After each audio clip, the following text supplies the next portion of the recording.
almost so pre Emma Pandai MP Yindam entra is an say about Tony Koto Yena man be MP no called Tatuagu and Untinya de Ambepe Amanakasa. Na eno ena Don Kumane si debi wa file an appeal for stay of execution.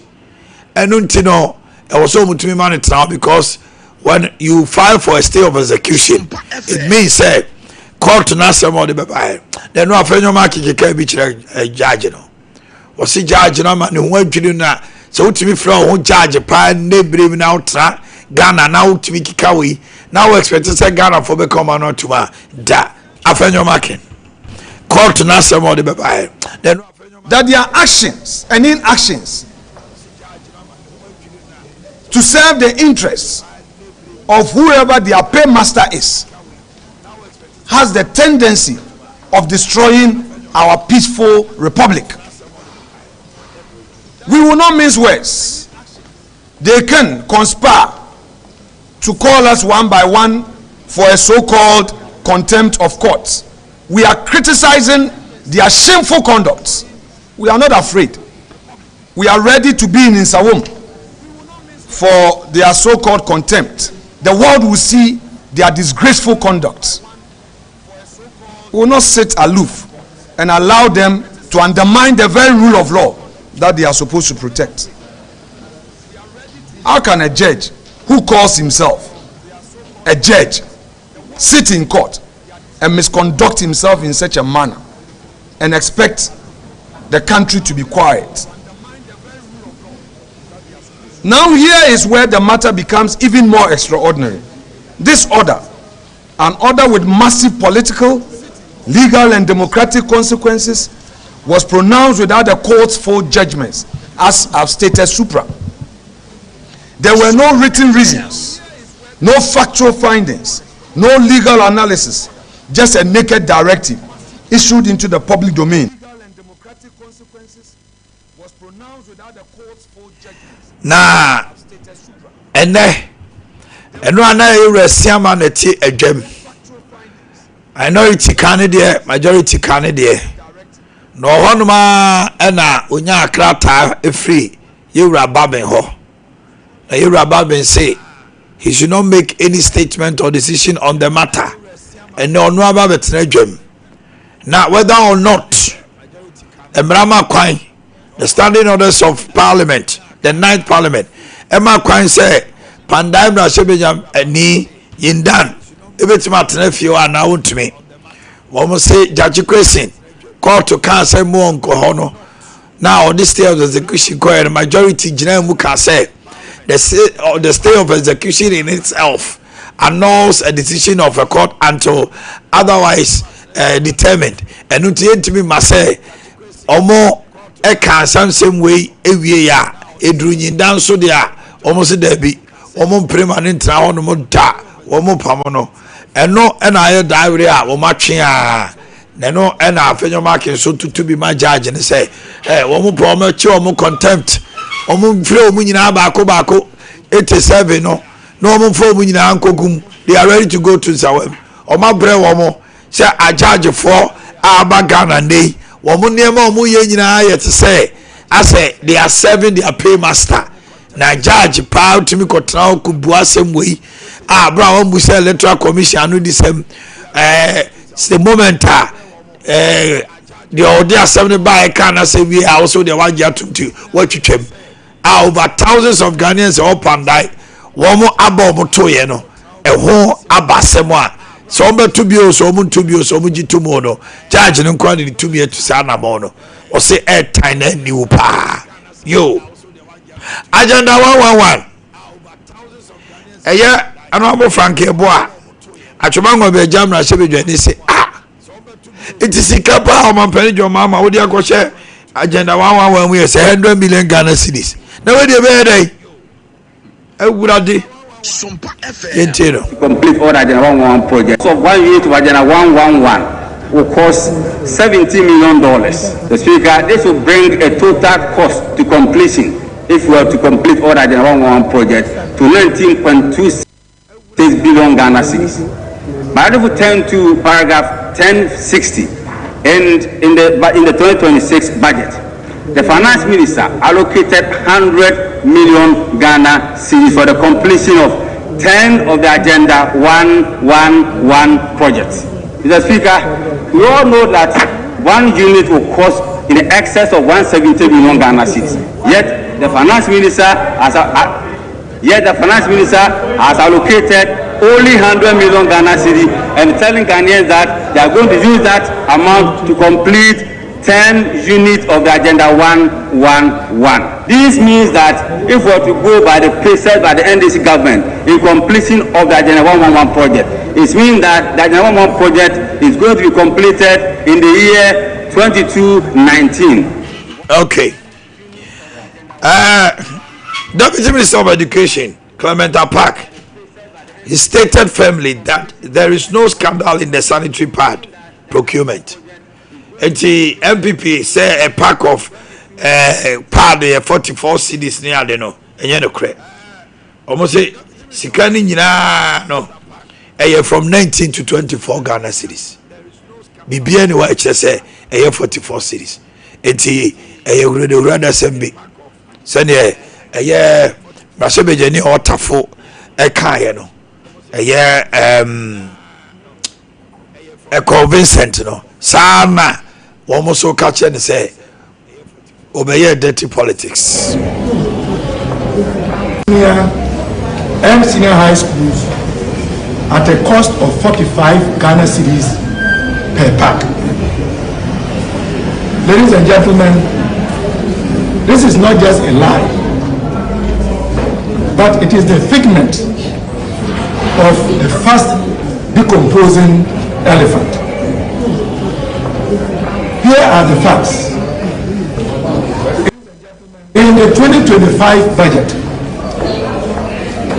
Parliament approved an allocation of 292 million Ghana cedis for the purchase and distribution of 12,208,340 packs of sanitary pads. As part of that process, the ministry segregated this number into two batches. The first batch was composed of 6,607,095 packs of sanitary pads, and each pack contained 12 pieces. Okay. And to oversaw Chessay Yanukre. Nani boy 19 cities. Million about Mopat and Motona say 16 cities. Proper. I wish you 2 years. Years is crying and the boy bed, they be 19. It's not just say the Yindamo a packet canoe and one no. Also between 19 and 24. Sanka buying so Tony in bulk purchase there was a kebab at 12 cedis. It depends on your abandoned. Aye, but at least the auto back 19 or so ton boom. Oh, they 6.6 million, almost 12 million. And I got top powder. I was saying for pa. And I answer me, boy. The more you produce, the less the cost. Aye. So, company was saying, me produce this number of parts. Bakubia, say anything that yeah, my man call China no. Or qua first at China in Ibusan say, how many copies? How many copies? Same or copy. Same near quality. Copy just say ye chama. And you guys the same man. Now your mama grade now kosoro kakra. Okay. Ade awas until so top 10. Obeka Bakubia 10 cities. Me 2,000 now, but they are 50 pesos. Quality, China, not even quality. They believe in quantity. It is a metal container bakwa. And your mom call China no to be a container. Always catch a wow koto bags now they buy. Because no better koto at the old ton 100 cities. Ono betima ko to the same thing because oye container or beji 50 cedis. And so in first over chain with there. It is say I buy to there. A convinced the other day bought the 44 cedis. But on my but at least it was say 19 on 19 you guys on the high on my observation even 14 and 12 crown.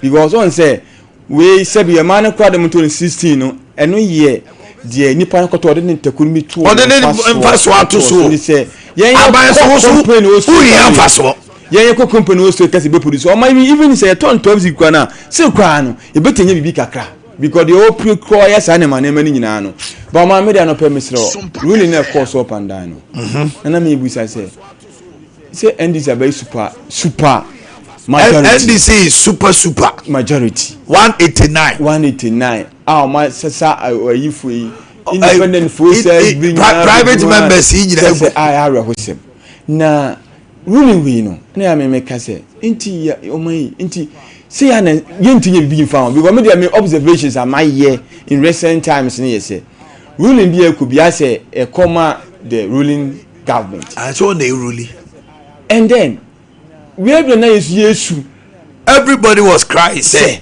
that from the years Akufo-Addo buy I said court case landslide victory court case NDC campaign and made all of them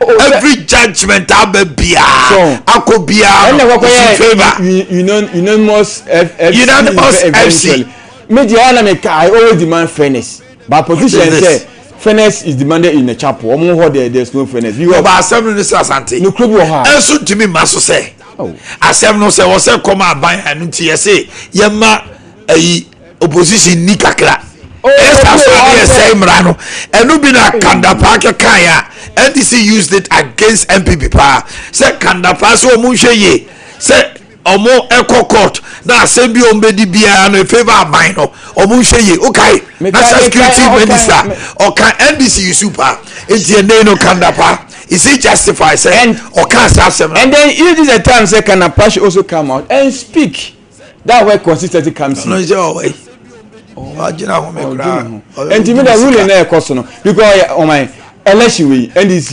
election we omo fa me must say election we pass wo bia ni so this by election emphasis bia ni so amanfo na ko waste your time and energy. NDC has 189 seats in parliament. They don't need this for anything. It can judge no want me crowd delay akwa says here mama opposition enya bi ka say I say mo pese mo please o ma pani jo mama ane na bainti no ye de ukotra wa ebebre ena na man for say chief justice ase ye de na pass o meye adwuma ma aban oteso enem ni ya no ya na koye sa enso bia adwene mu pono ntisa so adai na se see there enti elections we pandai f4 mutimi ma o ma so mu nyu omo se o mo san ko set date no mo nko enko to aba foforo aba we omo there unse after 2025 me was so who difference na he won by majority 3,000 over 3,000 over 3,000 votes eti NDC seat we no me wan ntana and I say you ko na MPP ko we na there na ba nothing has changed mum ye ko waste resources Jemen say ya ne ho da adwa mu a ono na ese ko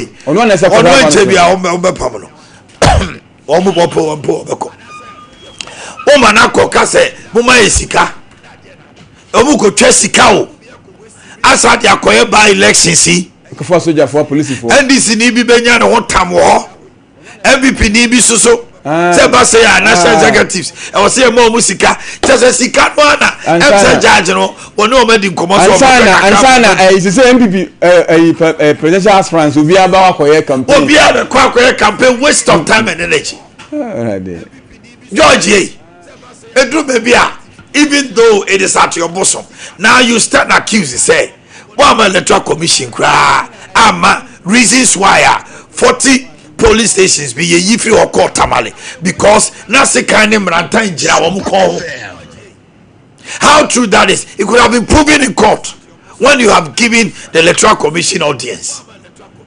And there will be a candidate say no cre ruling now the buy. Have you helped Ghana? Judgment and everything is supposed to increase and improve our judicial system, our justice system. We are the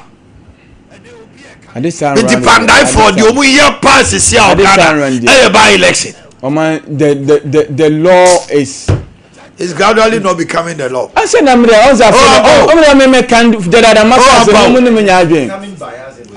too much. Say, a baby or cry. May I common sense.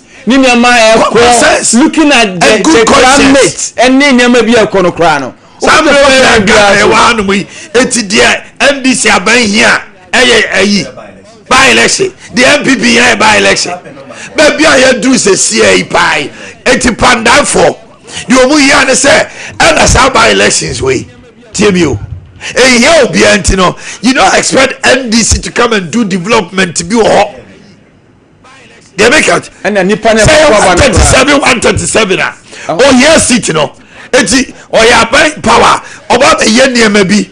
MDC loses this seat, they lose nothing. MPP crown already lose bibia.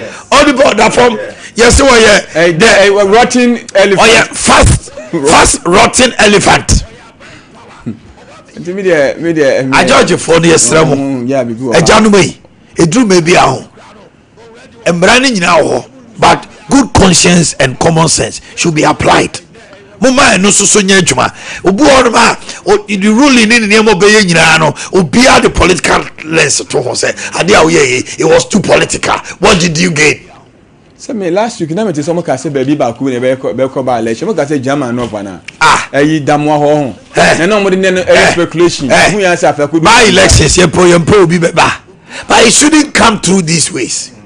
May I agree, if there were infractions there should be a by election. If there were infractions, but how much more crash and chance oh judge be or share the CNC and of the moment and the climate and everything. Or to me cry Jani ama a coming in the top form. It was a ruling in Bebakra no be a cranny so. It's good conscience. But there were too many we and they say I dream Pakran out the year. She send a minority almost say you to my video my bro. Contempt of court to Papa na oye MP no and Babin be ruling on it and the next 30 days no and Babin is going to rule on it. There was a heated debate next year man at war and I hear Babin e kasa gu na sum se mon fa ne sanka obani chef frigidi ono de onye tremwa the third gentleman, the third in command. I'm the third. I'm the third. That's number 3. Onyaka wiasa. But the ruling no. And the better say yindamon traho. By virtue of the fact say what I call appeal. Now I call for stay of execution. Does that construe say enuntino judge no a ruling no? Because when you apply for sales of executioner, it means automatically, does that mean? And I said the court can refuse your stay. And me can you say no? Ruling now court here outright. And for that matter, Parliament court to know election him. And no more appealing on the same day. So, they have done the appeal.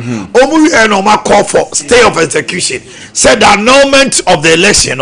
Court no change saying na the status quo no enyina say ya to abawie wada so we ne ejo mu bia na omukwa no ma share appeal no whether they will uphold the judgment of the judge or quash it enu nyamai and then majority ne say omu de omu gira court no annulment of the election say onye MP. And almost say Oma a file appeal and they've gone for stay. Assembly say whether or not a stay of the of execution when filed constitute a stay say without any judgment. My question is anti-bombing and interpretation also a court no as the Babe is going to use standing orders of the parliament. Okay. Ono onko koto. Okay. What the standing orders? Emrani kawo Ghana.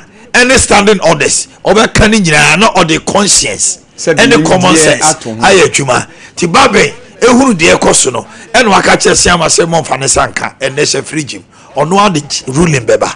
Na me gidi say babe nim de ne ade no. Say o rulia de ba ko tobia no. Anko yama ekoma majority ekoma minority majority. Me question me dey so na no. Say the babe nkase yindam tra ho. The majority can say nothing. But so kaso yindam ko. Hey. O my entertain. Say you talk about o my. You talk about my MP bia na odi 4 years. Yes sir. Say we had the almost 8 months. As some said 10 months and 11 months. They say we boss. You come back on the bar. Nobody say I don't over there and nobody in 4 years. I don't tell me we tell me the salary there the amano. And that's what didn't go. One in the kwaso ya adwuma. Wo adwuma. Let you see to me embrace you go to Abama. Me see you go to Abama and say betches and we see you so TC come. David be so ya adwuma. Okojo omane what no jiri say wa we ne. Say the court proved as me ti ase am see ya nyambra bi. But madam me question say you talk about MP so go di 4 years. Yeah. You say no na nyandama san hwan MP ya. Nyandam. We no kodi say 9 or 10 months. Say 4 years we you be a year be free. I said do tin e ko by election and ga say yes the 4 years account. And over trust 2 months. I can say 6 months na ko by election already 6 months. The next election we go gina. MD omampanyin so do baby na say BBC. Na bi obi an twa bia we 1.5 years. I no be 4 years. Anything I want to say we mfie mienu. And I'm so nya. Say mfie mienu na anu. Na BBC. Na eka 3 months cry. Na we be dia dia. Obetima sa ko 4 years. And I know they are too. But say we did 2 years. Which we check 2 years. It is deep say we check 4 years. Me to ase na me ka say man penny. Me to ase na me ka say parliament no. Say parliament in there onyin say we try even 2 years even 6 months kana. Parliament in. Also be to aso. O to aso we are watch 4 years. Watch am fear 9. General election to about pray for because the 8th parliament has been closed. There is nothing called parliament. The 9th parliament is in session. Embrana no. Bank for the check we are now in you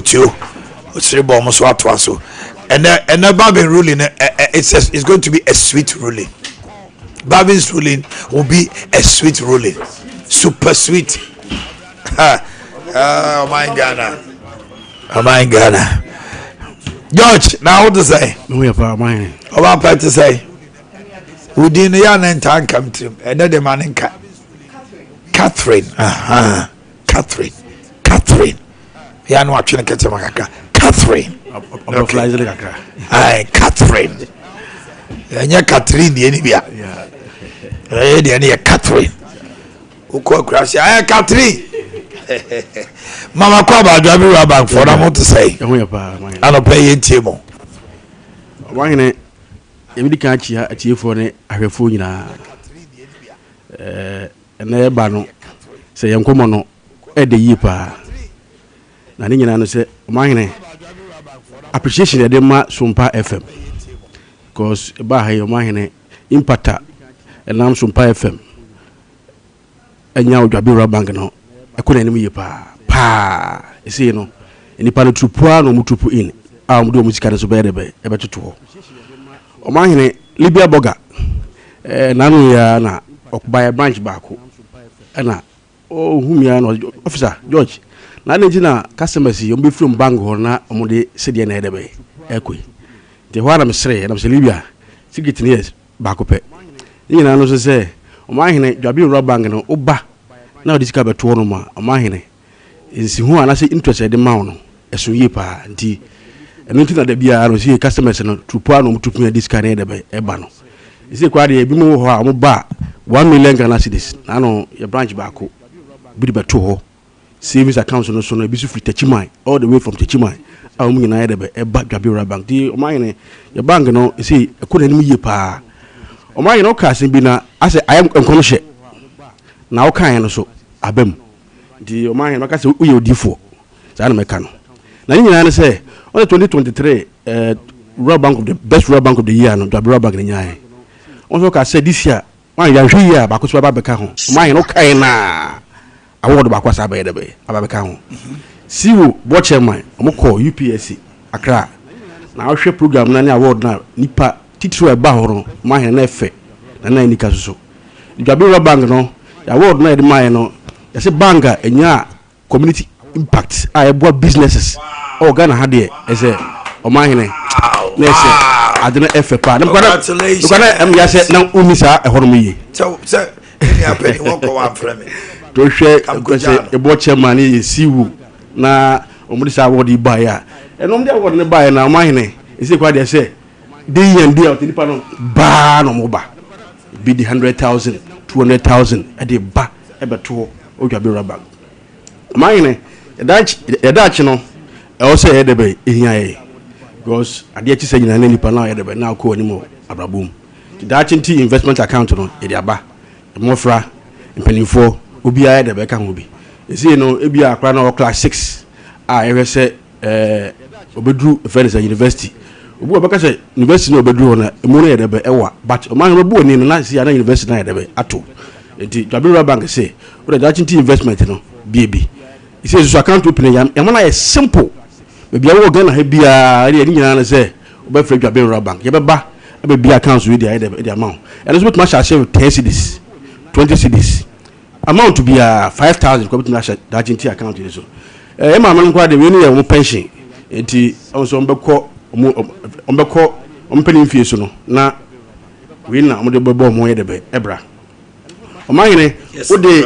udi hye ode sikasha de bia mu a ese unya hoso mfaso Rural Bank ye shares no so no ye bo hu de royi pa ese kwa de akwame aye se me ne boss na eko swame enam ho na man bi so commercial kan mi trotro yimbi na osiye o approach ye officer what is ese mo shares no ho yi na de be ko animu entampara na man na ho na man na to 5,000 Ghana cedi shares no okay enti chese etiefo na hwefo no nimdie na wo shares no so de be eko animu yi pa Omanhene AGM no so no enche ebeba na afi so dividend no so de e was free pa anti obia de bia make can say distance is not a barrier bra na beto yen shares yi bi Omanhene bi em so yen customers no mo em adwedifo no ise bebre na ho mbo mo modern but omko banks ni bi ho no ko gye mo a na akwa ade so ade amom ema no yeso mo nka mo omom enipa num ko se edu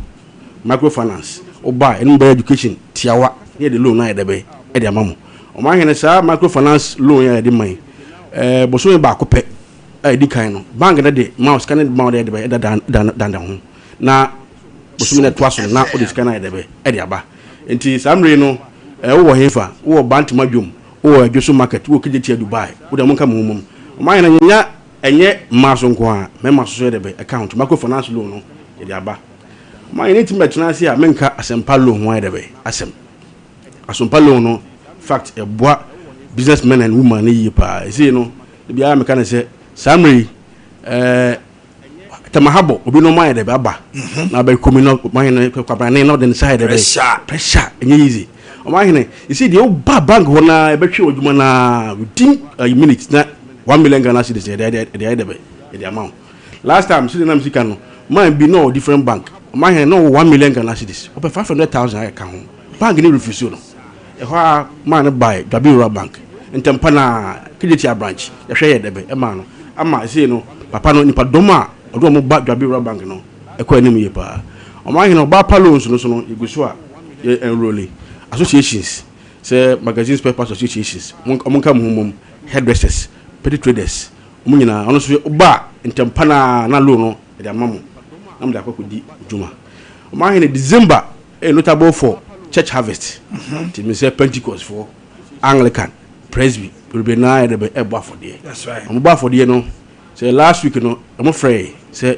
Rural Bank yamra say Omanhene ye it me ko asoro e ko je asafo no sika na de be e ko to e de mama Omanhene we so charge bi enim ye we na ekofa e da bi ho na asem bi e de be bae ye na ho na ya de be ya kan sika no ayi bibia na aba e friend say so for so ye de be e fon so enti nsɔre no yɛsrɛ obiara sɛ harvest yi obiara to ne sanfrɛ dwaben rural bank ɔman yɛn schools no so no sɛ ɛsi kan obi wɔ hɔ na obiara ohia school bus na school bus yɛ ohia yi ɔde dan bank yi na ɛfrɛ ne sɛ ɔmo mfa ma no but dwaben rural bank deɛ ɔpɛ sika kɔtɔ school bus providers no na CEOs no ɔmo da schools no no ɔde ɔmo de ansɛ ɔbɛyɛ de bɛba ɛno ara sɛ afɛlɛ form within space na ɔman yɛn ɔso anya o school bus ɛyɛ de ɛkɔ so pɛpɛpɛ ɔman yɛn ɛnɛ asɛmdɛ aba ɛwɔ the history of dwaben rural bank zede biara me boss ba no bɛka sɛ atonsu branch no date no bɛba ɔman yɛn ɛnɛ yɛba no bɛfa atonsu branch o na abɔ bɛyɛ 6:30 nipa almost bɛyɛ 200 ɔman yɛn a wɔn nyinaa atwa sɛ ɛnɛ branch no ebibie na wɔn nyinaa de wɔn sika yɛ bɛdɛ ɛnɛ na mo bie ɛnɛ na yɛbie branch no ɛwɔ atonsu high school junction hɔ na ɛwɔ ani hɔ saa mmerɛ mɛka sɛ board chairman CEO board members management ɛnɛ wɔn nyinaa wɔ fɛnsa atonsu branch wɔn ti de esi kara no ɛnɛ obiara lazy ne boot customers wɔn de okɔ table no ho de hia sɛ ɔde ɔgana card bɛyɛ ɛbɛkɔ table na account no so ebi ama wɔn ɔman yɛn ɛmɛgya ama yɛ corporate affairs managers yes madam Catherine yɛntie Pachawa saw Mike no. So name so green. Green says go. Omanhene said your mini George kind. No, said distance is not a barrier. Your shares no. Your code be a baby ultimate eto shares no. And your shares code near *389 *984 hash. Pachawa tobone e ni 11. Okay. Your shares code no. *389 *389 *984 hash. 984 hash. Certain bill. *389 *389 *984 hash. 984 hash. We know ye. So person talk shares. Emma ho. What do you try? Ofie. Yes. *389 *984 hash. Passion. Baby, I will be a distance is not a barrier. No, I don't know. And now, Omanhene Yaw, your prestige banking. Okay. We are very busy. You will need probably we are very busy. Almost mean free, or more offices, or more shops. And it's a fra. Dwaben Rural Bank here, what prestige banking na baby I will be in terms of deposit withdrawal. Ye beba baby I will be a nearby budget. Na ye car ye enjoy ye government workers, any private workers. So more we busumi adwuma no. O pesa o salary e fe Dwaben Rural Bank and so wo ye interest rate no e very low. Into obia we ye teacher ni, we ye doctor, we ye nurse. O salary en fa Dwaben Rural Bank no. But more than enough for salary for Dwaben Rural Bank. Your loan process is very simple and easy. And no answer would do pay slip ebeba. Na yet to me a processing loan in the amount. Our interest rate is very low. Into Omanhene and necessary said ya minia George Kain. Your branch in a war atonsu ye be into atonsu espresso putoja be quite around biano. Obi afa ne Ghana card na on to trimmaker emba Dwaben Rural Bank. Your branch in a war atonsu High School Junction, non-baby account. Okay. What numbers no branches no. Okay. Me patch your branch no. Your head office ewo Dwaben. Your Chiefs Palace. That's right. And your Bonre taxi rank. Orange so your Catholic Church. And just so your traffic lights. And na for me so your taxi station. Sepe your Galco house. Adeshiman your Kejetia gate 3 hona. Ena for me so your taxi rank. Ena boaso your Asante Lai. Atonsu your Atonsu High School Junction. Ena Pankrono so your market. Ena New Road your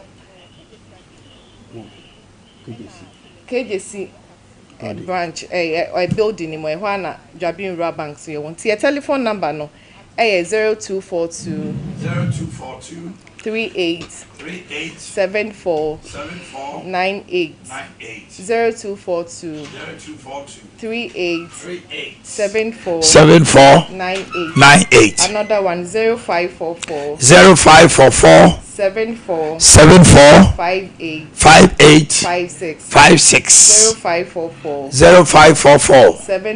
74 58 56. Okay. Omanhene, you see a message from head office. See you or say in the hospital pa account forms no you may be near the bay for now. Mumbi ma yeah, yo Matiwa. George and Catherine out here Mokano Chabin Rural Bank, a wonderful bank. What the answer and I told you where the time is at 9 o'clock. 9 yeah. Okay. Say Obi Anya Kwine there. Super majority. Any minority. And I was a chiano. Mighty minority. Some no one qualify and another qualify. So to me qualify no matter. My who should is say brofun to mock at them. What the mighty minority? Now no bro for coy numbers yes. Numbers yes. Bro for the bro for can go yes. Yes, go for about Homa. The Libra Briano. Then you, me bow. Franco sit to him there. Yeah, Messi on. Say, so Omopa, chairmanship, national chairmanship, member contest to be a BJF from it. You bet to any by election, even Bantama, the Yamin Fasa, my BBC on the CIA, a BJF and so on. They are 7 on cancer. Man, I make a show. You bet because you want to be Bissau, Pandai, would sit near there. Yeah, it's warm, it's warm. What is it? You bring a crank from a crime, who may be. Yeah, bro, massive team. Boama Bromusu. Omanhene, Messi Wong. Said the Omanhene John the Mani Mahama. Watch a development does so. Now, say bam. Now, Odigu Ghana forces to say Alopabosu no. Say MPP for now here 2028. Almost a party message on the band say I just want for Yusuba. Omo for Yusuba. And send Ghana for Mobo. Development Ebano. And no policy rate at so. No say inflation that from city, Peche, the Peter Chania, and no more bag at so. A dear bill, express road as early as possible next year, January, here cut his order. And that damn no say, Bechem, is here, over John the Mani Mahama, or cut his sword, meat and poultry processing factory. A jet at war. A dear bill, a cocoa catechin Namasia. Yanya Brio, Omanhene, Yamagana for a 1 year, near my development, not tears from. Yes, son would do so. What is it? A Togo Ghana for son of Pabusu. Until 2028, the year on my way, I just said, Omokacha Ghana for some for Yusuba. And son, you're going to win in 2028. Why never? Why? Brian answer Dr. Baumia. And I said, Yatwadi. Dr. Baumia. Ah, you better in Prunuso. Minum said they on Mobile. You best actually in Prunuso. When we are 38 in Cadunia, 35. That's also 41. I don't know, they be a money 38 here. Oh, my so money no more. One more crown, not Toshi, 38. Namina Papa Momo. That's so was it 2005 $17. Ah, that's okay. Until the moment of crack. Oh, my, oh, Muna, you may my action. You're free of Bemunese. 14.7. I mean, it's as basic as dollar was 14.7. It's for Obi personal interest in tea. So just here. Then no bet 2 for talking go funny. On Chapati, no cost one. I say, you see, people have been saying this, but now Toshi, also a role player, and unti a map party in co-position. Because your second term, no, now you centralize it all a union, your friends say, come on, funny now, and then manage. I was it among first Camano. Sir, I was 5.4 billion, and an air car as of 2024 December. I mean, under. Any about me and TI. Dear buy no change say. Is this saying that 5.4 billion no? And only entire money are not a was a ochana. Dear buy any because the MCs and DCs are complaining. Who officer any catch us say. You see it with Gunya crab this assembly say you changing Gunya Abraham. I can say for a fact. Now me a Wuku development a committee convener enemy. The entire 8 years no sika MCs ninya no enu the first 2 quarters of NDC the entire 8 years. The entire 8 years, I can say this for a fact. And untina omono MC. That's the NDC opposition. The number trawa. No, I know opposition. No, no kwasebe omuni say omonso so agrobedi omuni. MC is no tesono. Omunya ehu. Oba memi wo say ya. Sika no abeta ho. Enna oye fan clubs for nyina patron. Fan clubs for nyina pay the Sunday no na wasesa nkofo no de makodi mutual special na on na I'm sorry na oba otimi ba sorry bi na oba for ye o kan ya no yi wose ye de ye mfiri o ye nkoma enti meba na eno no developmental projects yeah, but key performance indicators wako who say because the government gave them key performance index KPIs no KPIs say within a year who performance fantastic it's be unknown as I don't know the whole 260 it's not entirely different from other districts. Omuko MCs eco committee nanim unim project omuko ye we say project obobo ye nyina ye de wukuye honorable Michael Ukuye and that is to him project obobo ye nyina and it is not significantly different from the other MCs. You see Opa or producers wait my call. That is it. Confirm judge. That is it. It's as simple as that. OMC you know they are but others you know they are doing well. Performance index how because KPI says what to me anya you be you dia only koche ska sorry agroni form all right but the chopper say to say nyankopon wo key member no my hunu pa ya boama solid anope wa ya adwuma pa solid na menim say empanifo tie no I am very sure say empanifo tie no now fortunately ene Odin birthday. I know, baby. But you put the picture. He's a very young man, and 53 years. Very young. Very young. Yeah, 53. No. Dr. Brian Champo. Ah, okay. We are super new. I'm 53 Brian Champo score with me. No, but my also it's a bold year. Who's dear shit? I say yes or bar. Your friend is a presidential year. I don't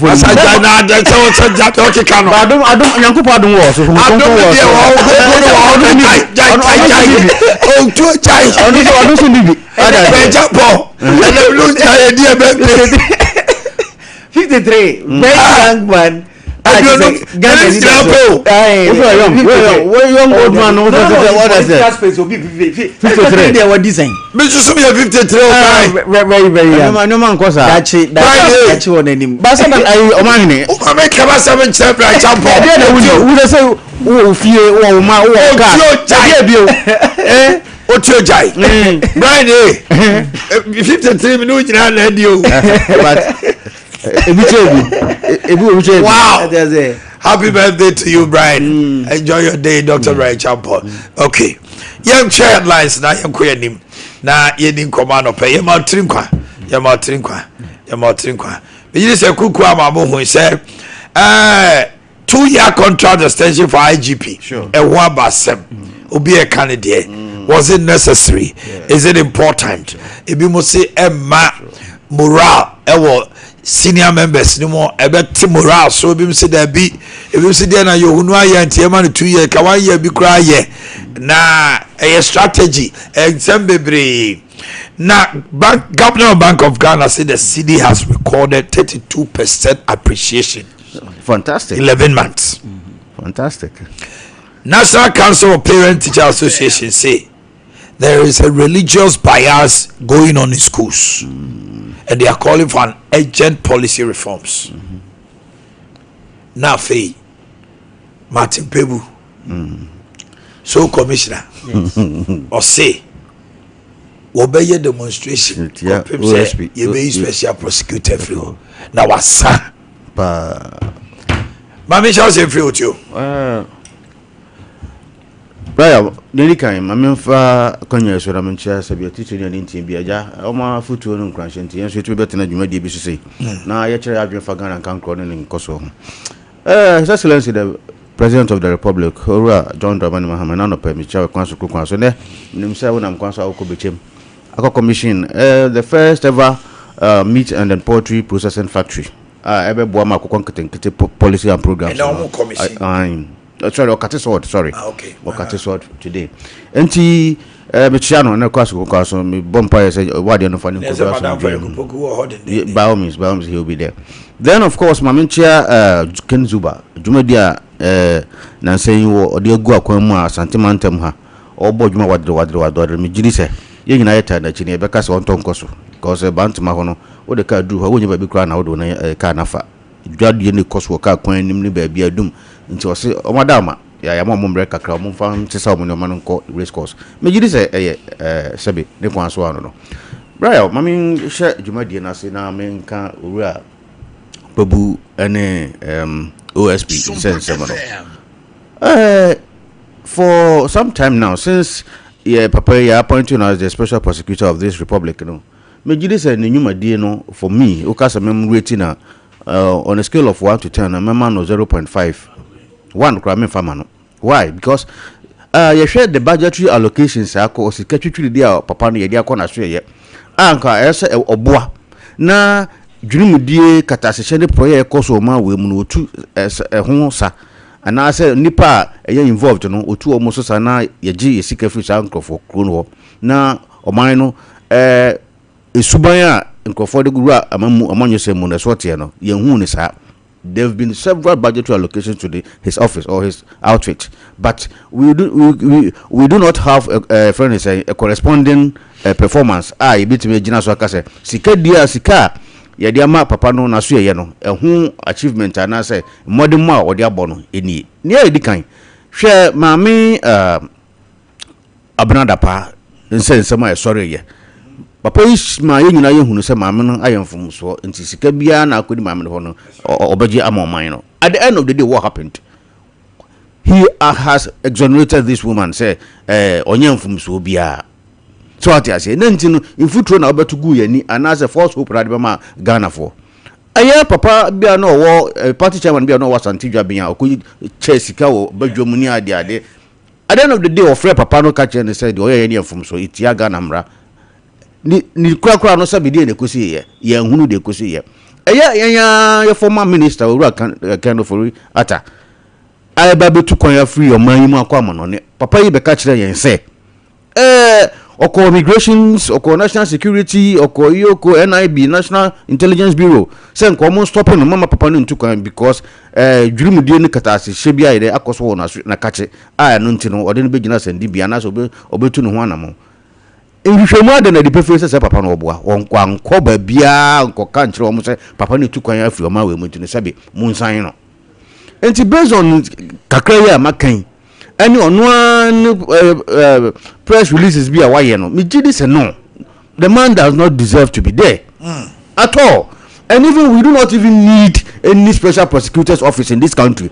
Already we have Shraj in place. He did not come to serve any purpose at all.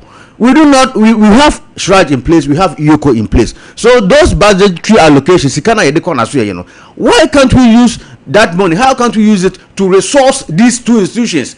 Okay. Make them very efficient. Said Yabeya, Jumadia, Nanka yes, special prosecutor neighbor Bayano. Sa Juma Comunu Yading. And this Juma so name multiplicity of functions. Yoko, Shraj, NIB, any office of the special prosecutor. No. But young scrappy the OSP's office. Sikana ekohono. Young fan resource and I have creepy way more. Shraj, any Yoko, any NIB. Said the Bayer, they will be efficient enough. Now, Jumadia, ya sign almost Biano, we cannot rely on this OSP at all. We can't rely on him. Obama, he will continue to give us false hopes. And I may say, anyway, I say, I didn't go no de gun for at the end of the day, what happens? Papa, I didn't boating. Call the fear, Cocatura, say, air conditioners, bear 20, the Bubon fear, and I did my freezing accounts. At the end of the day, the man went ahead and cleared all his accounts. Many scheduled to 1 million Ghana cedis. Or clear him na. So you're not even efficient, you are not potent enough. So we don't start to obisica so any to be for continuous at the end of the day, call the Bobian to be ma to be any panel, then go score free. On this note, on the basis of what I've said, my candid opinion is that the office should be scrapped. Johnny Martin Pigboyache. Absolutely. Martin Pegbu absolutely, because we've not had any benefit from that office. Okay. But over the years, Papa Nasu further from Martina Midu's time till friend is like Kuse Jabin. Owura Martina Midu crowd my yet I say what don't worry.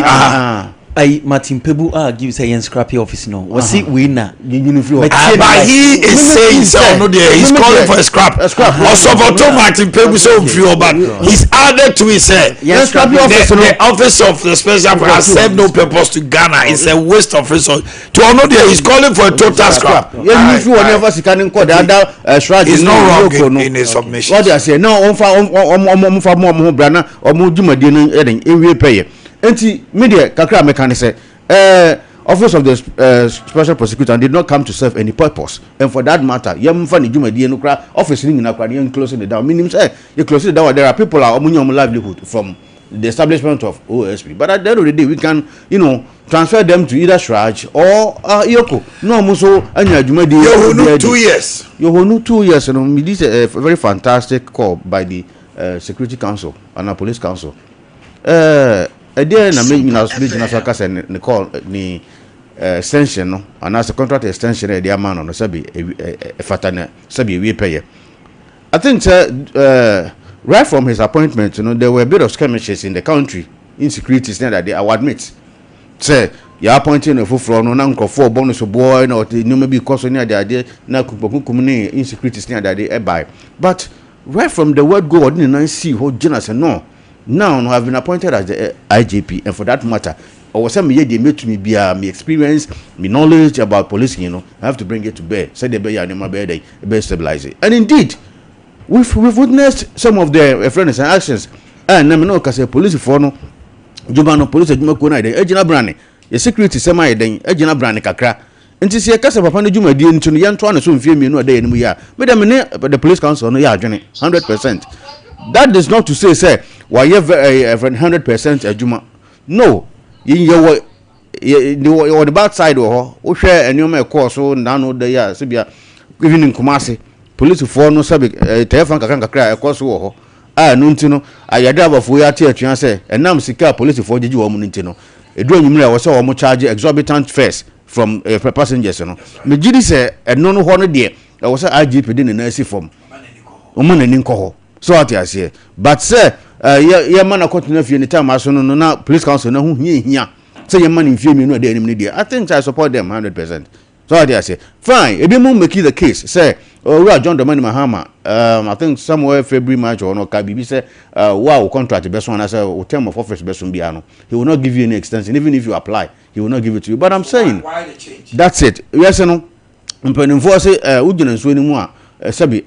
Fidi na chira bo na nusonku ni jana so anusonku and oba ye no yes no correct and oba ye no so no ohwe observe no ma papa na ya say he deserves an extension, a contract extension of 2 years. I believe say the president has gone back on his where no where amamu on former where amamu and Sabi Ghana ni nyina no. So should we expect other institutional heads also? Of course. Almost so extensions. No, it will depend on the work you are doing. Say the human question is say you hunuba he has not performed to deserve a 2-year extension. Independent workers it depends on the measurement of Yohunu's performance. But as far as I'm concerned, and to you the officer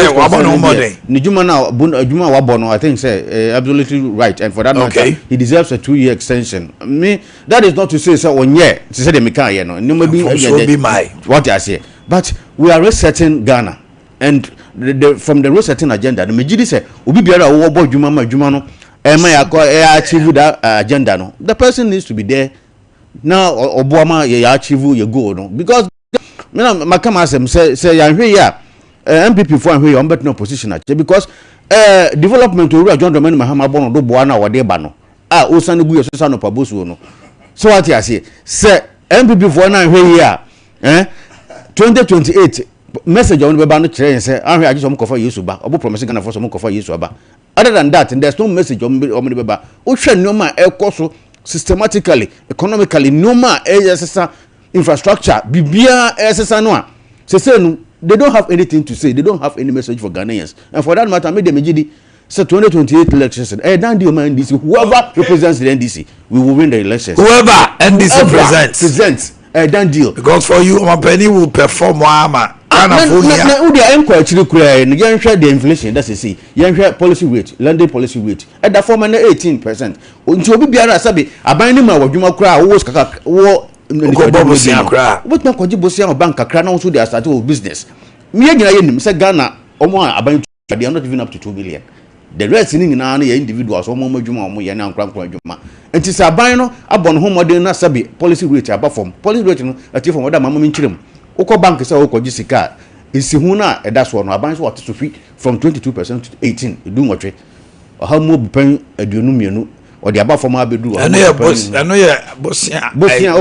I buy the map a Bob bank for. So it's up to the bank. Almost so the Omunsi Wato. So 18.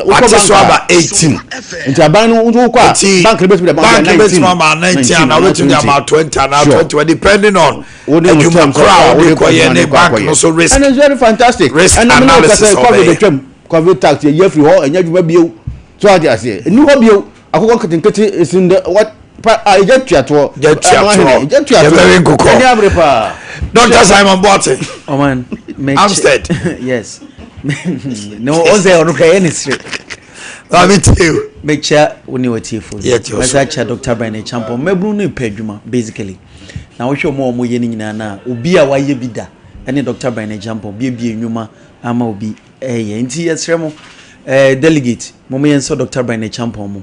Na yentuma no ono nkuto no betima ma emebu no a mo pa adwuma ye adwuma otuo mesre bia ma ndisi fo nye no mo pa adwuma ma because mehu se mrantie no musu na ze mo mu bia mo bofu no mo ya no makofa adwuma fia bia mo si wan hwani PR wan hwani operations manager sa adwuma no ni din di yenku nso ni asew nti sa adwuma no bi dia me pe lecturer dia o se yenku nso ni asew PR obozi ase ai wan hwani ai na o dia account no tum operations manager say fashion chire your friend deliberate enti yenku ni asew enti enya no bi ni yesrema o mo mpekese Saro Boakye unyo ba mi tio mpekese fama me sha se free CD 7 o kan wasem in fact CD nso mu de aha o man Fourth Republic aban bia ba de o hwe ni say CD no ebegina na ho de be kosro na dollar ya ha ya abafom enti in fact MPP ye ba ye first term ye bi no cre me van say for the first 4 years ni na no first 2 years na CD no that I think 4.5 ye beton 4.2 na mpejai na sa brain mo no obi adi adanse say enema kofom enti the same thing ndisi for abaye anka CD no ahoden no ekosro no enke hwehwe se enke be nyansusanso ye botom ene ye nipaduam nanso obi se ekosi nsan ankosi hwe sa ankosi hwe CD anka na hoden atima kosro 32% I was anka yes so significant our your life but o man ene de wo hwem no nim se wacha yen MPP ye free so na ye si no dollar na ye 14 cedis no 2 cedi no wacha na ye te no 15 cedis 20 cedis no enne na cedi no mo si aduru 10 point something enso abochi okra ntisa no omunim se wache na so nti na dodo no nsusu nkosoro enne omunim se ye free so na ensuo bottle water horo a mimpese me body no kese no medium no na ye to no 3 cedis 50 pesos ye free so na dollar ye 14 no and the medium ni ye 5 cedis omunim de ohwe me bia nim and the spare parts breaker ni ye to no 180 200 250 depending on your car e bi kra ye say de ye to no ye time ye free so na ye 14 cedis no a dollar near 14 cedis na break mo amomo cars ya kese bia mo beto mo de 600 800 and the breaker near ton ye pen so san and no ultimi to be 2000 breaker ye cars I use near ton 250 300 no and 400 and 450 e di na asesa e kosi sen say iron rods swati shim you see cement swati you see a bro so abafom staples abafom and no there you see the bottom line and say ekosi sen oh a brona e swatin deɛ ɔde yɛ banku no ɔkɔ ɔtɔ baasi okodi no ɛnɛ no banku na ayɛkɛse anaso ana ɛkɛse ana yɛyɛ time na ne yɛ tin 15 cities na ɛnɛ maame na ɔtɔn banku no ɛsi sɛ deɛ wɔde aba 5 cities ana 3 cities na ne anim bi ɔde kɔ 20 kura si eti kosi hwe akranti ana ebi a yɛyɛ wɔ so na yɛtwa no 50 cities no wobɛkɔ no ɛnɛ no yɛtwa no 100 wobɛtwa no 100 eti ekosi sɛn mesi spare parts no ekosi sɛn ɛmu na ɔmo si so ate no Momo say to Jimmy. And you to Jimmy, the probably I'm not even going there. Who are happy as a auto more. And more 25 kg no, and auto ayashi. A swati. 80 on Omono, you see, and this is for smart people. Omo and conform 25 kg. Kg no. And no who said 5 bags no. 5 bags no. Who said Bakubia 5? Your friend is a 5 kg. 5 kg no. Well, who crop 5 kg be a G nation. Amount is 4.5. 4.5. They say about 4.25. Yes. Oh, nyanto boise. Me can be see asomso. Me ba just say. Enti e say enye 5 kg. Enye 5 kg. Enti wo wo de wato mo awukura bia na bi si wo dem no. Yi na kohwe. So wo be ma ebo no agina ba bia gina na yenim wo MPP time. Ana e be kosoro se de nyema bia e kosoro no. E no be so mo dada Ghana fronti. Ene ya mo no de wo mu no ye beti so. Eti na mo no nya 5 kg bio. Ukra 5 ayini dawa yima. Instead of say 25 kg no ene kohwe ho. 20 point something ana ene wo ho. Na ye dada ho. Ena it goes wrong. Obi beka say infraban. Once again a leadership failure. Because it also borders on policy. Na nka wan enye. Osre. Basically nka wan enye eti aban se wutu anamo edikan the second step ube accelerate the policy and making sure say pa reflective on conforbotum but say and reflective on conforbotum a emphasis dey pay ben pa na dey abem me eto da no mu ka your friend say iron rods no cre iron rods swati but eso na ate no let's take percentage of people esidan Ghana fo nyina no the percentage of Ghanaian population esidan as against omo intimi civil omo haidan enti ede na wo kan wase as a dime bo hein akosoro enti I know the let's call a spade a spade.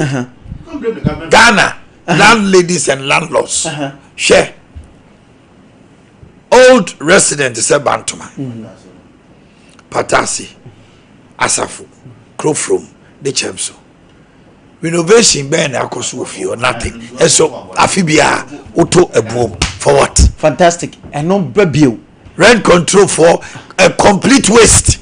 I hear me that's what mudi once again it borders on policy whether MPP NDC so what is you didn't do anything about it to your government, so we accept that failure. I need to be a tin chain I need to know your tin chain or my bay or musubru me na Ghana no say ya kwan a major policies can be and free so and new man kitting ya want me anye be to say ya honi dey who say young MPP yema over 30 years one of the best IGPs the MPP no we na mudi adanse dampare ndiza but dampare ni ye nhihye ye papa o de ba police mu no e kan hu bi na ma ye tena opposition o just say enti say wow tie kire. What do you mean by that? Good, so I'm coming to explain. Say dampare ba ye no say o ma police phone ko gina kwan o just say e ma police phone ni nyina abufu e best police papa o me see me a constituency officer ye ko election na ye da so ti aban so na me ni ahobambo omo di metro men ni na me constituency so me ko one police station bi for inspection na BBS na me ka metro fo yi ba me so na police fo ni gina ho adentia because at a point no mu nyina pese ye nko because ye de hye bia ba ye mani nko gina kwan ho e ma no sabi enti omu nyina bo ofu ye na se one ma sa practice 2 years no enka o man nka nyeni so ye wo man mu an obi bo no modern ye that extension no enkofu we di campaign tia ye e ma ni to security service ni trim e dis a wo ba unfortunately what some of the kind wo the police be about say among the researching agenda and na wo be yi say contract extension na wa yi eti omo system ni na wa yi including many oto na electors in fact in our space the man adwuma na ye data kan say e ka wo do the rank of professor wo ko pension na wo extra 10 years to work and no mobile mo be yes ani mo ni na ngomran you tag of all is advocacy group obia kana no atum saa yiri nyina why no nwran am in the process I be come den and can you do the rank of senior lecturer or 5 years to 65. The reason is that we yes manager will experience I feel so between their training institutional memory. That is it. Ni nyina oba be say no it say your oni wow principle a wo di aban what ban say your oni time aso you don't extend it as an double standard and no na ye ka no na say what here no mo say enye hwe a ye de say nkasa na say ye kwan ye nko a say ye free SHS nko ani minimum policy bia eso se ni free SHS na betumi aso ase ni free SHS but eno to cry eno so nyina achi ne opposition it is o say enye hwe a wo de ye nhwe the betmesi because obi so ho IGPs eno edru ni so na say wo say wo de wo nhwe hwe a ese wara you see the next year me pesa me baso enkramofo ye nuanom nkramofo ade o my mom ye very careful in every society no there are these two tendencies. One, the minority always plays the victim card. Then the majority, there is that tendency of also perpetuating injustice. If you call minority, you society be a minority, no. I say, they play the victim. They play the victim. Who the enkata yeni? Na yenhwe TI mass Islamic senior high way. Yenhwe formina, yenhwe 14 TM. Not Methodist for unkura bi so makoti prayer tower. And I SU. There was some of these schools. Who will say in our highest imagination, in our elite imagination, who will say the obetmesi with TI mass? Say Methodist students, SDA students, one student. So mo TI mass say yati SU. I you know mujina park so and mujina park so bompai. MSc. It will never happen. Yeah. But you see, as somewhere bar and always, you know, maybe Adventist and true Adventist. The same thing happens to us. Young schools, yes, we are in sorry, I schools in Opa. In fact, even your university, that's the oldest private university in Ghana. Valley View, Raha, and nam Krani amount Asumadu Krani, as Besina Asumadu Krawonshe. But you see, young crowd call other schools, Obisu the Nichi say, Dijuma, not YSD for near Casa. And I have spoken against those things.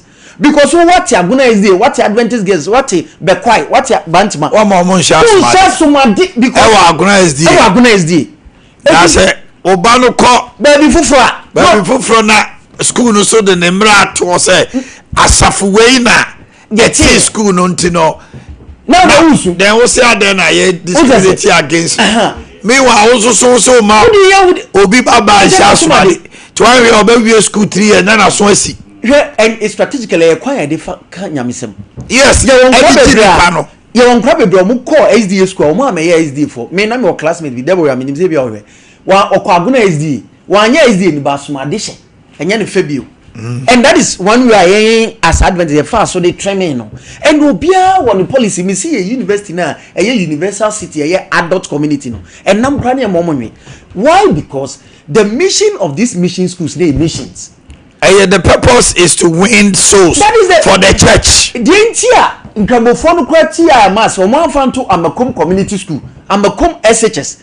Nobody to TI Amadia Islamic or one fan to Abrepo senior high and Abushain senior high. Nobody to Islamic, you know. One to give identity. So from your end, if I understand you well, officer says Sukuno, Nancy Sayeni, na as under a missionary. Let your child follow. More conquer say bias. It's as simple as that because that is an abua over the years. It me no me statement no. It will be say Obako Opokuare. Roman Catholic. Obaka Angelus no. There's a subculture. Roman Catholic who call Anglican secondary school. That is it. They call CAS. Ukwada Ash Wednesday. We are wine Obaba ECM. Ya Nanteba ebe ya sorry wo ECM. Enti ere ne yeka. And over the years no sa nyoma we nyina no abo. But ebiswa. Their reason is also from an angle say there is pressure and certain biasness say I say chinchira chin. We have gotten to a day and age in as much as Abia Ahomedia a day is going to come, maybe there will be some young Christians who also want to pray. Well, the Ahmadiyya mission says, God, maybe it hasn't gotten to a point where some young, vibrant youth, Ahmadiyya, more ashes a bompaye. Begin say, T.I. Ahmadiyya mission, Becca say, yeah, dear. Because T.I. Ahmadiyya, in as much as its mission now is under government. It may feel say the era of religious biasness, you see, the point I'm trying to make in is may I have me deviate from the okay, me believe say principles na wo obia school mono. Because you don't fix when it's not broken. The going forward na idea was say obi na ati school na aban waba. So partnership no. Omo mayen say omo ntwe ya, omo nsan ko tena se bi no omo ntwe. Na say yenwunu aban role. So when it comes to doctrines, maybe the mission says if that child will want to join us, this is us. What just say? On to me dia, on go pe school betimi ako. Anya sir. Eba so aban no so. The child's right is being infringed upon. Enti amount for the child's right me educationist enti lawyer for no kan we na me call for mo constitution na making kan. Article 14. Okay, kan Article 14 was say every person shall be entitled to his personal liberty, and no person shall be deprived of his personal liberty except in the following cases and in accordance with procedure permitted by law. 14E no was say into your school for the purpose of the education or welfare of a person who has not attained the age of 18 years. It is only 18 years for the purposes of education. You don't have right. It's as simple as that. It does not say you don't have right. You have it to a certain it does not construe that you don't have right. For the purposes of education. Yeah, it does not construe. That is why for the purpose of education, it doesn't mean say the fact say education to who actually teacher ni say over say what teaching no wo ko bona kuno. Mr. Nyanduwa say me pedagogist in mama nche wade. Teacher ni no ena ohunu kwa obefa so o chama de. Oh, I'm explaining this. I'm saying, no, I'm like, so the teacher in the be positive disciplinary tools. Alternative tools are a training color, they punishing color. But over the years, no corporal punishment with the thinking say a normal we've gotten it wrong. If I just say your other positive disciplinary tools are the training and cry more musuande. It depends on ya be say ye bon cry. Uhwe pa sadly no. And yes, you're training call ye bufo bi na ebo. I agree with you. You see, no unless say on my own mommy different interpretation to the letter of this. No, what I'm saying is Jimmy, the spirit and the letter says for purpose of education. And you know, certain rights of the child will be taken. Will be taken. It does not construe all rights. A total you say wholesale say akwala no ontumi enu nti na bon se bedu mebi no teacher ni betumi ayade bi ni aka kire say da bi wetietia sa akwala no a for purpose of education only right no wetia ne fa hodie so na emra na ye Ghana mra no ni teacher ni na di fantastic afi what must say Matthias say 100%. So the point I'm trying to make is say practices akoso for a while am yenya positive results. We should not distort that. Because yanhwe ya o man me dem asem ni wie kra no yanhwe ya afi ye benya occult groups bi no mo so fi say mo mo so betima nya akudo say this time around this is our practice. Yes, we allow them and some kofuni is so influential. Okay. Mo betima influence here. But as ba me ni jama say sister kidi glamour wardrobe e frɛ several nyawe baby items, back to school items, pregnancy list na what they call no, casual clothes, church clothes, asori ntade no ne ade nyina no, fa ni nyina bra na yema obinto ye the mema designer belts, bags, jeans, shoes, slippers, sandals, money mema nyina da, jewelry ahodo for wedding, engagement, outdooring, and no wardrobe kwalai entade amode be kobro nyina da for nichire ho ye wa ahodo atenga junction omni basic bank any anymore sanso na hensan ekwano so ye ne China board nhwe ne mu Thomas Dynama 0245749199 0245749199 0538333937 Sister Kidi Gramo na bibi ekoso ede emao polytank nie bronya nie polytank akane ho na sem nyina ne se bra na beji super sumo and super sumo oji sumo no aji sumo super model yen hye ne se ye wo hippo rambo sumo na ne nyina ka bom no o to polytank na woju bronya de ye de man kwala ko suku festive season way yes ni nyina a surprise gift just for you na bomodin se oje akrobeto edia obeka cho se papa no akasa. It is the best brand we are seeing nyina agi atum ye tremu ache ye polytank ne like ye juma obia se polytank papa no akasa shenen so afei bosome ne kwa wiye no oyini ni any woman of faith come one bomoa omodem paibo kesi ahase almost ahase 22nd ombewie 29th aye memene da na memene da no ye ton safro se bra ye cultural center kwasi Aidan Hall oba for communion any communion bread e bra ye fasting throughout anopa no num kopem no nsia e wo ohini ni TikTok na nwumre no num kopem no nsia so ohini ni TikTok na paibo ikoso so meme de ane de wo mu nyina ehiem ewo kwashi Aidan Hall ewo cultural center aton safe prophet pa apostle General Moses osei minister BJ minister the route and Audrey wo mu nyina eba Kingdom Herbal Mixture, Kingdom Herbal Center, Kingdom Tremendous Capsules, Kingdom Ginseng, and Medro, Bomodina, Obeso Jina Ya, Bema, Ginseng, Obeso Ba, or Cookshire Kuma, says your infections, no name, Vagina discharges in Tremendous. Ubenya be out to our pharmacy, herbal shops in Yanada, Yen and Fear Dunumni, ye di kinde. Garlic bitters eba Ghana for 0597298855 0597298855 Kingdom no challenger Shichiru Sinye Abra we use Yas toothpaste. It comes in 3 variants. We have total care toothpaste, whitening toothpaste, and a herbal toothpaste. A boama osemuya day a makaka ni se proyene kikanka bi amawonum the bia osemu den your toothbrushes, Princess, Monarch, Dew, Duchess, and all the kiddie toothbrushes. Bomodena na ejewote time herbal mixture 3D ya de we here TIME we did I wanted there what lose appetite afi wonam tutu ya the time HH and so aba and also so say obema untimi you so ye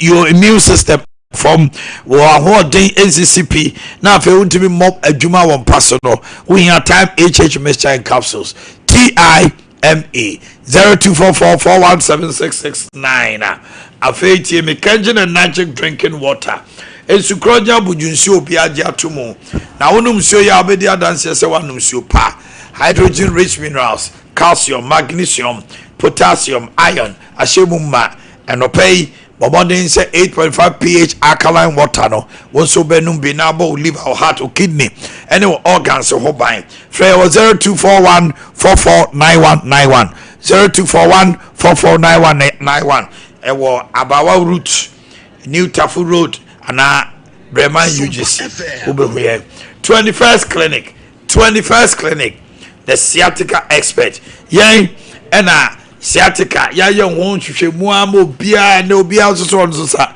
emasankodi babia bra 21st clinic we are the sciatica expert the pains from voice under buttock to the foot sciatica na define the amount we treat all manner of diseases if you tissue problem na say your pressure diabetes stroke is a full clinic now ba e dey bibidro kind machine treatment massage laboratory scan near the draw akawama ho ato 15 branches and counting. Call us 0540-311-311 and now you be our da Elizabeth in Tiamwa if you should be na and run a da Elizabeth in Tiamwa aka should be happy birthday to you girl. Okay, Brian Echampon, Dr. Brian Echampon we Jimmy Boakye Ansa and friends of Brian Champon wa Santa region omo nyina aka bom se omo ma otrinkwa Brian Champon K2 of Mankraso and Ewawoda. Even is also answer Sompa FM so motrinkwa. Amazing Daddy, Mr. Kwaku Sapon, aka Na Sapon, Oba Presla Sapon of Germany, and Amano Sapon UK. Almost da or motrinkwa. Joseph Damanka Menu, member of MPP communication team from Sompa TV morning crew. Joseph Damanka Menu. Abe Mrs. Ama Kwendu Boateng, Subing constituency women organizer. Hey Ama. Mete won kan che now what to say happy birthday honorable mod abankwa na the ba Franklin Ajewa Dakwa Pope John Paul International School enewa woda Asumadu Dakwa Soa Kesme Media David Rai secretary at the PBC Church Etimetim New Side Torres Barima and also Odiwe Emma Awodapa Dominic Kwaku Boateng Soba FM. Hey Dominic Sompa TV morning show crew nyina yesi ma otrinkwa. All right, yamre na sokranti. Let's wrap up with each person 2 minutes. 2 minutes no the mechanic say. Na minya doc ka say the gains now party nanya no and reflect what nipa bottom. Eno de say wo ka say abru bag about 300 Ghana cedis. Enti sabi e yaban na say de say o say o man dokono so yete bo dokono bo so no. Me no me nyina anim say Ghana no. Dominantly, no, the private sector, it is very hard to influence or to, control their price mechanism. And unfortunately, Ghana, you need price control mechanism. And she said, do one on your more, you want about so. And they had this idea, and they better do one and said, Wadama. So, for Bruno bag about 300 Ghana cities. Now, so obey Docona dia, Atoma do one. At least also to be buffalo. Send your 5 cities, 4 cities, crown, and you Sampa. Abanu born homodin na yenyu na so yenya so so ba se chinchina ma yiri mu pampe no de yenyu anu so e fa anu so shebi no machi MBB for no precisely Ashanti region before muka hu mu sha chire akra dokuno mu sha chire na mu design no ma no ya ba se so mumunye and fashe Juma na ye kan ho asem say ban na really out say next year budget ni capture say banks no some banks ADB CBG and then sure say the be ya on be ma private sector no small loans and then interest free loans no mo so dia show mo juma no because in ban institutions in there kasi be fa dominate wo fi ni na it's highly impossible.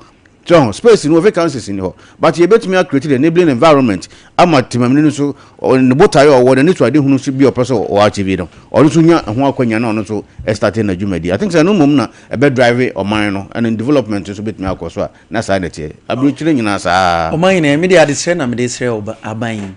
In fact obai o amaye hu say ne budget fefefe enso ntimi implement e mu 40% kra.